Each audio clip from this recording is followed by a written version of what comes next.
and I apologize if this question has been answered, but my interest is in just encouraging small and medium companies to sell internationally, and I'm just wondering if this tax change does that in any way or discourages it.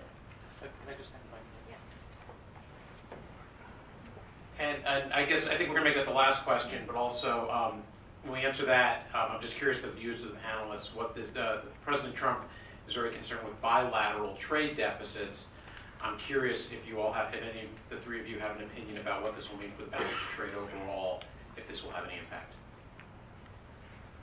With respect to your smaller business, I do think it helps because if you look at the foreign-derived intangible income provision, certainly sales overseas, particularly for small, wholly domestic businesses, I think that is probably a beneficial provision for them. And anytime that you drop the corporate rate from 35 to 21, it's just more cash in the pool, and that just helps with business development sales. My view would be, yes, it should help those businesses. You own a small business. What do you think? It's transformational for us because one of the key issues for small business is sustainability. The only time the banks want to see you is when you don't need the money. So being able to have a corporate tax rate in the 20s, we paid bonuses for the first time in 5 years.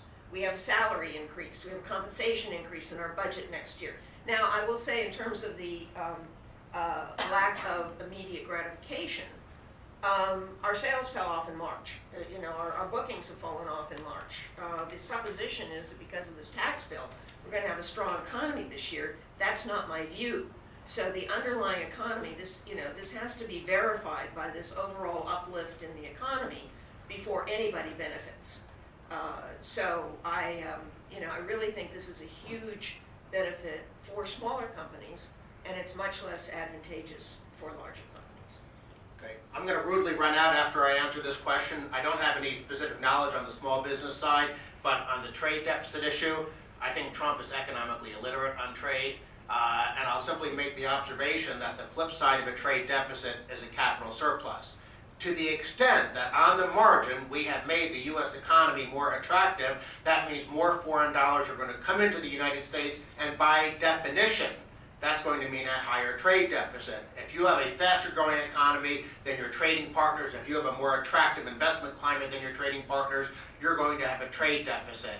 And so that worries me that Trump has this protectionist instinct in him, and when the trade deficit numbers, if they do go up, if the economy's growing, and whether it's growing for the stimulus reason Rob thinks, or for this underlying structural reasons that I think, Trump will probably react in the wrong way, and that's very unfortunate. And apologies for being rude, but my car is waiting, and they'll yell at me if I don't get there on time. Thank you.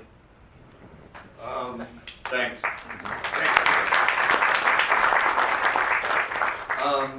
Let me say, with respect to the bilateral trade deficit, bilateral trade deficits have no significance macroeconomically.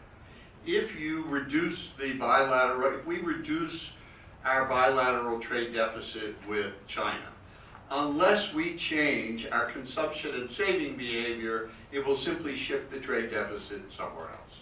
That's what economics says.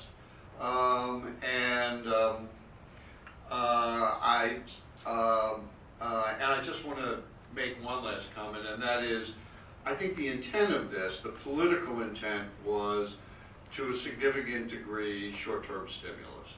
Whether or not that works, as I said, there are feedback effects which we're likely to see through interest rates, so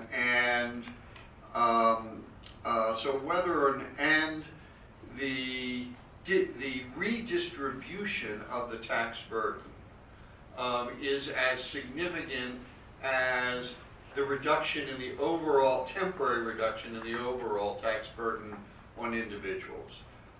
Because we had trillions of dollars in cuts and trillions of dollars in tax increases that net out to 1.2 trillion over 10 years in personal cuts. But we don't know what the macroeconomic effect will be from the redistribution of the burden.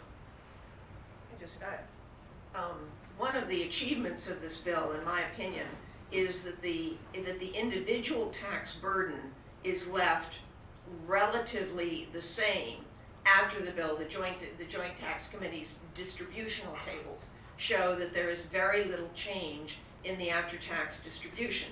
90% of the individual tax is paid by the top quintile, and 90% of the tax will continue to be paid by the top quintile.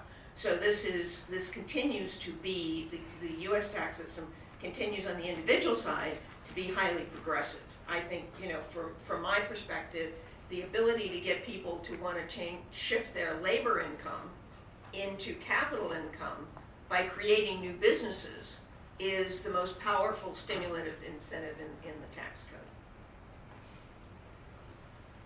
Are there any other questions? I think we're going to wrap up there, Ed. So can I get a big round of applause for our panel? Thank you very much. Very informative. I know we all have a lot to learn, continue to learn. Really appreciate the discussion, the debate. Hope to see all of you at our future WEDA events, including next week with the governors and the premiers. Thanks, everybody.